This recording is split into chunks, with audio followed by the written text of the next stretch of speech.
Monsieur le Président, Monsieur le Premier vice-président, Madame la Présidente du Césaire, mes chers collègues. Voici déjà le troisième budget que vous présentez à notre Assemblée. Et avouez, Monsieur le Président, que votre discours ne change pas, même s'il commence à être rabâché. Certes, nous ne sommes probablement pas les élèves les plus dociles et les plus fascinés par votre discours, mais sachez que nous l'avons bien compris, même si pour une large part il ne nous est pas destiné. Le problème, c'est qu'il n'est pas non plus destiné aux Auvergnats et aux Rhône-Alpins, ou du moins pas à tous. Juste à ceux que vous comptez convaincre de vous suivre bien au-delà de la région dans vos ambitions nationales. Et évidemment, votre discours vise aussi un public plus large, habitant hors de notre région, mais sur lequel vous comptez également pour votre avenir. Que dit ce discours? Il repose sur 3 règles. Règle numéro 1, moins on dépense, mieux c'est, dès lors que la dépense s'intitule « fonctionnement ». Peu importe que cette dépense de fonctionnement soit utile ou pas. Peu importe qu'elle soit, comme l'apprentissage, par exemple, ainsi que vous l'a rappelé à diverses reprises le Césaire, un véritable investissement pour l'avenir. Peu importe qu'elle serve à faire circuler les TER ou à assurer le fonctionnement des lycées.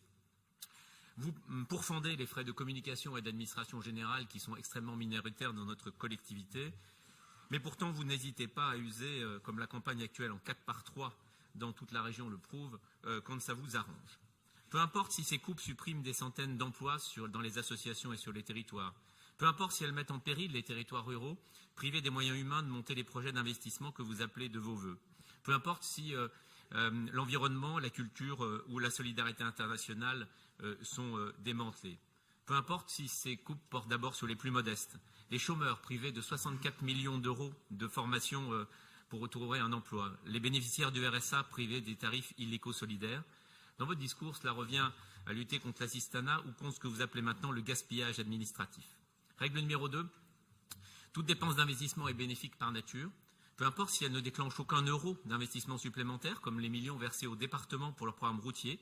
Heureux du cadeau, ils empochent, mais décident, compte tenu de leurs finances, aucun kilomètre de travaux supplémentaires. Peu importe si ça aboutit à un saupoudrage sans cohérence, comme dans les aides aux communes. Peu importe, surtout si, comme depuis 2 ans, cela reste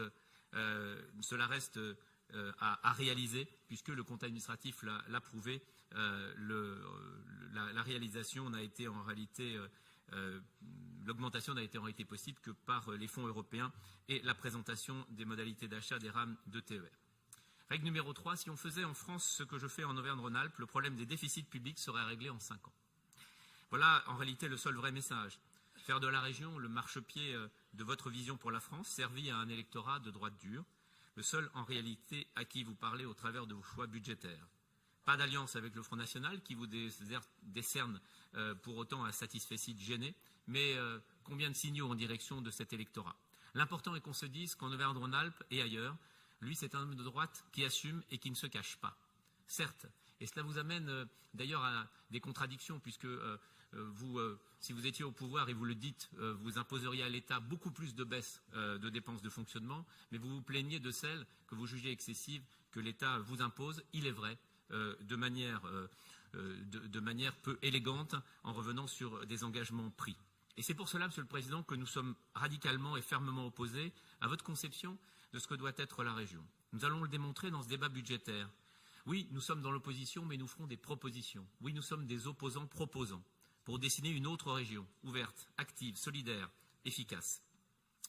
Nous défendrons le rétablissement des moyens de la formation continue, sabrés depuis 2 ans au détriment des chômeurs les plus éloignés de l'emploi. Oh, cela ne risque pas de se plaindre. Les 10 000 chômeurs qui se trouvent privés de formation ne le savent pas, par définition.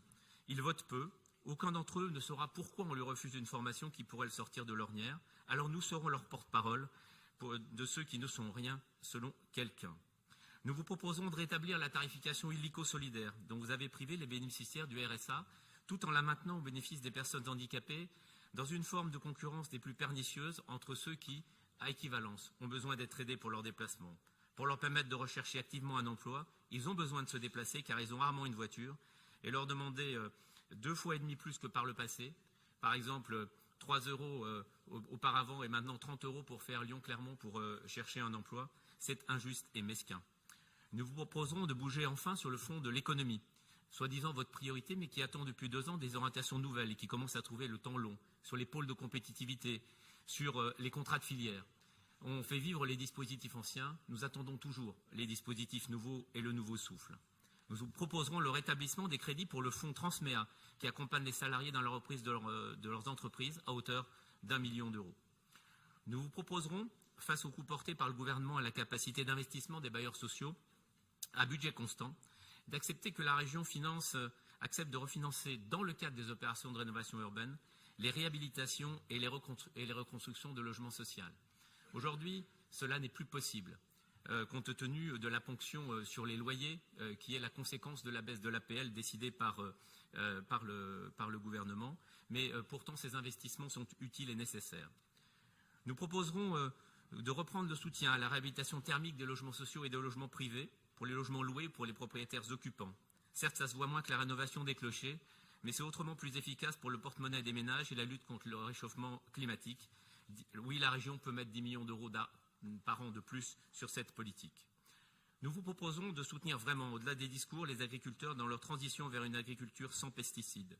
Nous vous proposerons de soutenir vraiment la production d'énergie renouvelable dans notre région et d'aller au-delà du discours pour sauver véritablement les petites lignes ferroviaires qui sont discrètement supprimées, comme par exemple Oyonnax-Saint-Claude, ou qui attendent comme Grenoble-Gap. Nous vous proposons aussi de mettre enfin en application votre engagement de relier Clermont à Lyon, que nous partageons en 1h50 au lieu des 2h30 actuelles. Nous vous proposerons, mesure qui ne coûterait rien à la région, d'aider vraiment les jeunes à obtenir ces fameux stages en entreprise que la société les somme de réaliser, mais que de très nombreuses entreprises et collectivités refusent d'accueillir. Le stage de fin de troisième, utile, est un moyen pour ceux qui ont la possibilité d'aller dans l'entreprise de leur choix, de peaufiner leur orientation. Pour les autres, c'est une première déception, une première porte fermée, une première injustice, une première difficulté. La région ne peut pas tous les embaucher, mais elle peut mobiliser les entreprises pour qu'aucun jeune oralpin ne reste à la porte, comme c'est le cas aujourd'hui. C'est aussi le cas des formations en alternance. Alors oui, sauf la dernière, ces mesures coûtent. Elles coûtent un peu. Et elles réduiraient un peu la beauté des chiffres dont vous avez besoin pour prouver ailleurs que vous êtes celui qui est capable de couper les déficits au plan national. Mais elles ne remettraient pas en cause la stabilité financière de la région. Elles sont totalement supportables. Elles sont totalement supportables sans aucune augmentation d'impôts. Elles traduisent simplement un autre choix politique que le vôtre. Certes, ce choix est souvent caricaturé, puisque toute dépense dite de fonctionnement est par essence mauvaise. Nous pensons pourtant que bien utilisé, cet argent est utile à la formation des jeunes, à la transition énergétique et au lien social. Alors oui, nous défendrons au cours de cet après-midi une autre vision de la politique régionale, une autre vision de la société, celle d'une gauche humaniste, ouverte, tolérante, responsable dans ses choix et qui doit être l'opposition et qui reste l'opposition à votre majorité parce que nous sommes la seule opposition crédible et responsable dans cette Assemblée.